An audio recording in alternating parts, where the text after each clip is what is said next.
자, 이제 기준금액 변경 신고하는 부분을 살펴보도록 하겠습니다. 자, 기준금액 변경 신고 화면은 어디 가냐면 사회보험관리 1, 그리고 사업장 가입 내역 변경 신고서 이 부분에 보면 화면을 참조해 보실 수가 있고요. 자, 기준금액이 뭐예요? 뭐라고 했어요?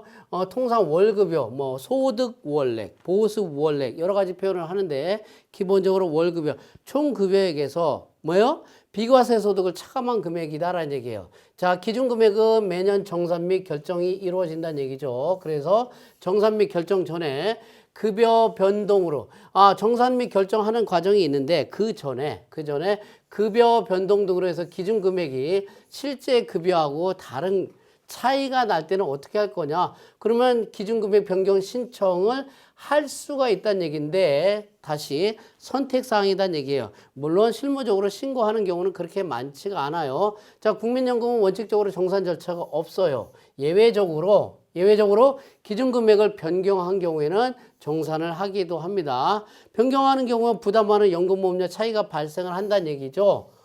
기준금액이 변경되니까. 그래서 근로자의 동의 그리고 변경된 소득을 확인할 수 있는 자료, 급여대장 같은 거 이런 것들을 제출을 해줘야 되는 거고요. 자, 실제 월 급여하고 기준금액 대비해서 20% 이상 상승 또는 하락한 경우에만 변경을 하는 겁니다. 변경된 기준금액으로 신청일에 속하는 달에 다음 달부터 다음 연도 언제까지? 6월까지 국민연금에 대해서 적용을 하고요. 건강과 고용보험, 산재보험의 경우는 정산 절차를 거치기 때문에 기준금액을 변경해도 시기 차이만 있을 뿐이지 부담하는 보험료는 사실상 정산하기 때문에 동일하다는 얘기죠. 그래서 국민연금과 달리 별도로 근로자 동의라든가 변동비율 요건 없이 변경이 가능하다라는 얘기. 거의 대부분은 변경 신고를 잘 안 해요. 어차피 나중에 정산하고 이렇게 하기 때문에. 예를 들어서 10월부터 급여가 변경이 된다. 10월부터. 자, 그러면은 변경 신고일 9월 거 10월분부터 변경된 금액으로 고지를 하는 거고요. 요때 10월 1일부터 10월 15일 그리고 10월 16일부터 10월 31일분은 11월분부터 고지가 되고요. 11월 1일부터 11월 15일, 11월 16일부터 12월 31일까지, 11월 30일까지는 12월분부터 고지가 될 겁니다. 건강보험, 고용보험, 산재보험에 있어서는요. 9월 거 그리고 10월 15일까지는 10월분부터 변경된 금액으로 그리고 10월 16일부터 요때까지는 11월 고지서에 11월 16일 이후부터는 12월 고지서에 이렇게 정산돼서 고지가 된다는 얘기. 자, 그랬을 때 보수 월액이 변경이 되게 되면 여러분들이 사원등록 화면에서 국민연금 등 보수 월액을 변경을 정리를 해주면 될 것 같고요. 변경이 있을 때마다 급여 대장에 해당되는 변경 시점에 국민연금 건강보험 등 보수월액을 시기에 맞게 변경을 해주면 되겠다라는 내용. 이런 부분들입니다. 자, 그리고 사업장 가입자 내역 변경 신고서 화면을 보게 되면요. 여기에서 내용 변경 통합태 내용 변경 통합 국민연금 그리고 보수 소득 월액 변경 뭐 등등등등 여러 가지가 있을 거예요. 4대 보험 관련해서 뭐 이름 변경이라든가 이런 것들 내용 변경 사항 입력하고요. 국민연금 관련해서 내역 변경할 때는 국민 내역 변경 탭에서 작성하고 보수 월액 변경 탭, 보수 월액의 변경 등 내역을 입력을 여러분들이 탭에서 입력을 해주면 될 것 같습니다. 어렵지 않아서 간단하게 설명하고 넘어갑니다. 자. 보험료 정산 및 결정 이런 부분들이 중요하죠. 변경하는 부분은 크게 중요하지 않은데 보험료 정산하고 결정하는 부분들 보도록 하겠습니다. 국민연금, 건강, 고용, 산재보험 이렇게 보는데 자, 신규 입사자는 직전 연도 급여가 없어요. 그래서 어떻게 사업장이 신고한 금액, 기준 금액으로 월급여로 당해 연도 보험료를 부과할 겁니다. 계속 근무자는 어떻게 할까요? 전년도 기준 금액. 전년도 기준 금액으로 당해 연도 보험료를 부과를 합니다. 그리고 다음 연도에 정산 및 결정을 하는데 국민연금은 적립의 개념이라고 얘기를 했어요. 그래서 별도의 정산은 없을 겁니다. 자, 국민연금의 경우 초일에 입사 1일날 그달 1일날 입사하면 부과, 중간에 입사할 때는 미부과하되 낼래요. 물론 드물죠. 희망시는 부과하는 거고요. 건강보험 중간에 입사 시 부과하지 않는다라는 거. 자, 퇴사월에는 부과 다 합니다. 대서월에는 다 몽땅 다 부과하고요. 자, 국민연금에 대해서 적용 시기는 언제부터냐면 7월부터 다음 연도 6월까지 적용을 합니다. 그리고 건강보험이라든가 고용보험엔 당연연도 4월부터 다음 연도 3월까지 정산 적용을 하도록 하고 있고요. 기준금액은 거의 다 비슷해요. 똑같아요. 거의 뭐 금액이 거의 비슷할 거예요. 전년도 총급여를 가입기간 총일수로 나눈 금액의 30일 그리고 건강 고용보험은 근무개월 수로 나눈 금액인데 거의 다 비슷할 겁니다. 기준금액은. 보험료 정산 및 결정 부분을 보고 있습니다. 자, 보수총회 신고 및 프로그램의 반영 사항은요. 국민연금의 경우에 근로소득 지급명세서를 제출했다. 그러면 별도의 신고는 하지 않습니다. 그런데 개인사업자의 대표자는 개인사업자 개입이 아니야. 개인사업자의 대표자는요. 별도로 5월 31일 날 성실신고 대상자 6월 3 이거 뭐죠? 종합소득세 신고하는 종합소득세 신고할 때 국민연금 소득총액신고서를 제출합니다. 그래서 7월 귀속급여대장 작성 전에 사원등록 화면에서 12 국민연금 보수월액을 변경해서 등록을 하고요. 또는 사회보험 스크래핑 예수금 관리에서 블로그에서 확인을 할 수도 있습니다. 자, 국민연금은 그렇게 되는 거고요. 건강보험의 경우에는 3월 10일까지 제출합니다. 건강보험 보수 총액 통보서라는 게 있어요. 간이지급명세서를 제출했을 때는 제외합니다. 제출 자료에 근거해서 4월분 보험료의 정산 금액이 부과되면서 당해년도 4월부터 언제까지라고 했어요? 다음 년도 3월까지 변경된 기준 금액으로 보험료가 부과되다 보니까 4월달 할 때 뭐가 보통 이제 보험료 폭탄? 뭐 이런 얘기가 나오는데 급여가 많이 올랐다는 얘기예요. 그러면 건강보험료도 많이 부과가 되겠죠. 그래서 4월 급여 지급 시 건강보험 정산을 주의하라는 얘기는 뭐 폭탄이라는 얘기들을 하도 많이 해서 그런 얘기예요. 자, 마찬가지로 4월 귀속 급여대장 작성 전에 사원 등록 화면에 건강보험료 보수 월액을 변경을 정리하고 여기에서 확인을 할 수가 있다라는 거. 자, 개인 사업장의 경우에는 어떻게 한다고요? 별도로 5월 31일, 6월 30일까지 마찬가지로 똑같죠. 종합소득세 신고할 때 직장가입자 보수 총액 통보서를 제출합니다. 그에 따라서 언제 6월달 보험료의 정산 금액이 부과되고 당연년도 6월부터 다음 년도 5월 요 경우에는 개인 사업자의 대표자에 대해서 적용하는 거고 성실신고는 종합소득세 신고도 한 달 늦게 해요. 그래서 다음 연도 당연년도 7월부터 다음 연도 6월까지 변경된 기준 금액으로 보험료가 부과가 되고 있습니다. 고용산재보험의 경우는 3월 15일까지 고용산재보험 보수총액 신고서를 제출합니다. 그래서 그 근거에서 4월분 보험료의 정산 금액이 부과가 되고 다음 연도 당해년도 4월부터 다음 연도 3월까지 변경된 기준 금액으로 보험료가 부과가 되는데 실무상은 근로자가 부담하는 고용보험은 매월 실제 급여를 기준으로 공제를 하고 있기 때문에 정산으로 인해서 근로자가 부담하는 보험료는 없고요. 다만 이제 공단하고 회사하고의 정산이 좀 남아 있을 수는 있을 것 같아요. 자, 이런 부분이 있습니다. 자, 그리고 나서 보수총액 신고는 어떻게 한다? 전년도 기준 금액으로 당연년도 보험료 부과한 후 다음 년도에 보험료 정산하고 다음 년도 보험료를 부과하기 위해서 보수총액 신고하도록 하고 있는 이런 부분들이다라는 얘기예요. 간이지급명세서 제출했다 그러면 보수총액 신고를 하지 않아도 되는 이런 부분들은 이미 언급을 좀 해줬죠. 언급을 했습니다. 자, 그랬을 때 국민연금 소득총액 신고서를 보면 양식이 이렇게 돼 있어요. 국민연금 소득총액 신고서 보면 여기 사회보험관리 2에 보면 여러 가지 서식들이 쭉 나와 있어요. 자, 국민연금 소득총액 신고서는 개인사업장의 사용자 그리고 근로소득 미보유 자료 상의자 내가 제출한 거하고 차이가 나? 그랬을 때만 작성해서 신고합니다. 급여 지급명세서 요거 제출했을 때는 제출 안 해도 된다고 했으니까 그 외에는 제출 안 하는 사람 누구야? 개인사업장 사용자 이런 부분들 그 외에 근로자 법인 대표자도 당연히 신고가 지급명세서가 제출됐을 거예요. 그 자료에 근거해서 7월부터 국민연금이 자동적으로 부과가 됩니다. 여기 신고 유형에 보면 개인사업장의 사용자냐 뭐 등등등등 이거 선택을 해가지고 소득총액 팝업창이 열립니다. 그러면 종합소득세 신고서 금액이 쭉 반영이 될 겁니다.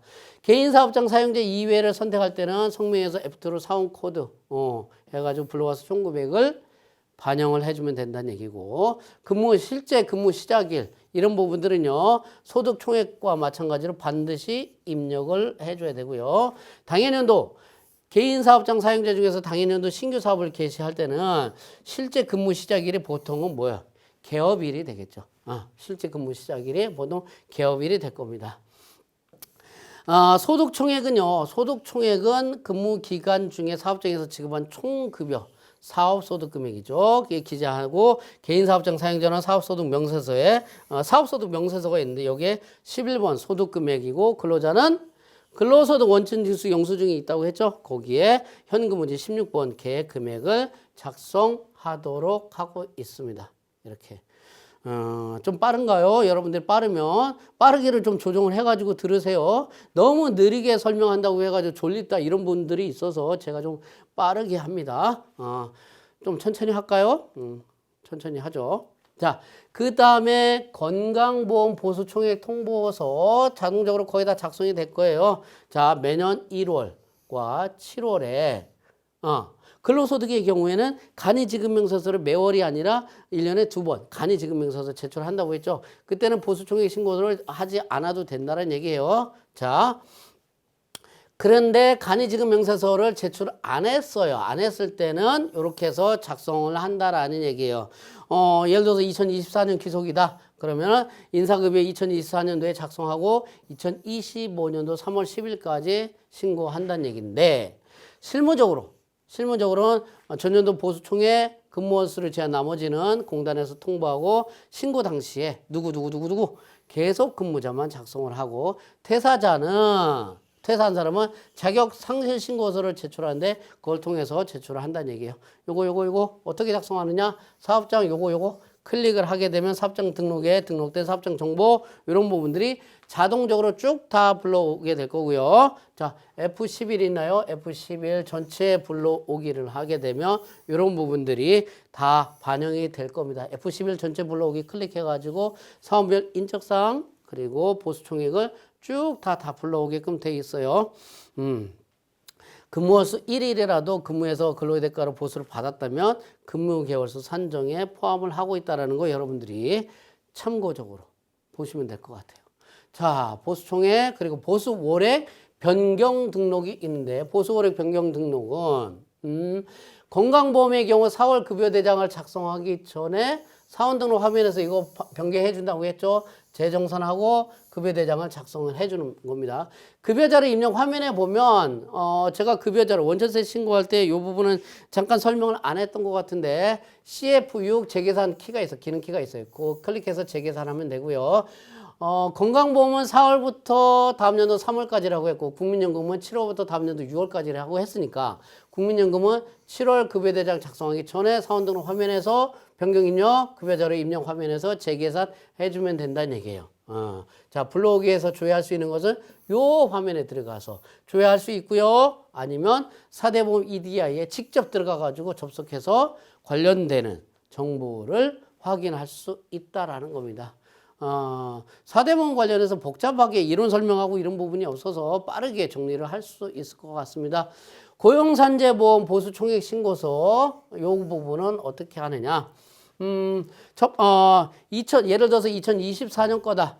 보수총액 신고서는 인사급여 자금연도 언제 한다고요? 2024년도에 요거 정리를 하게 될 거예요. 그리고 2025년 언제까지? 3월 15일까지 신고를 하게 되는데, 퇴사자는 제외합니다. 퇴사자는 제외하고 작성하고, 65세 이후에 입사한 사람의 경우는 직접 입력해서 고용보험을 작성을 합니다. 고용보험은 대상이지만 실업급여만 적용을 하지 않는다라고 얘기를 했어요. 자, 여기 사업장 클릭하게 되면 어디 있어? 사업장 클릭하게 되면 사업장 등록에 등록된 정보 반영하겠죠. 그리고 F11 불러오기, F11 전체 불러오기를 클릭을 하게 되면 인적사항 이런 부분들이 자동적으로 쭉 불러와질 거예요. 사업주 대표자는 고용산재보험 대상이 아니기 때문에 제외하고 불러온다라는 얘기예요.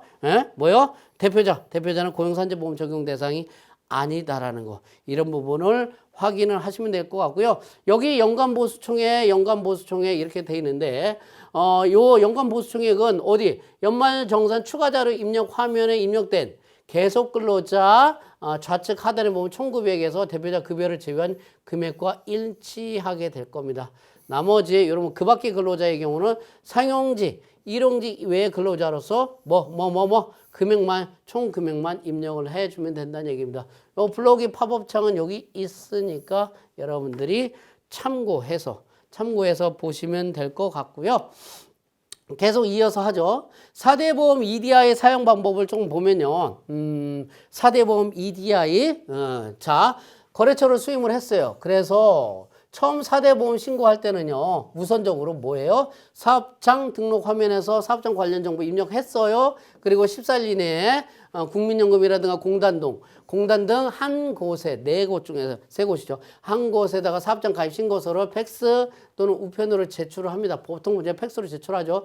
그렇게 하고 나서는 이제 사업장 관리 번호가 부여가 되는데 사업자 등록번호 10자리 뒤에 0이 추가가 됩니다. 보통은 사업자 번호가 왜 10자리예요? 땡땡땡땡땡 세무서 코드 그리고 법인 개인 구분 코드 그리고 1년 번호 코드 이렇게 부여되면 10자리 거기에 뒤에 0이 추가로 부여되면 이게 4대 보험에 있어서 사업장 관리 번호가 보통 될 겁니다.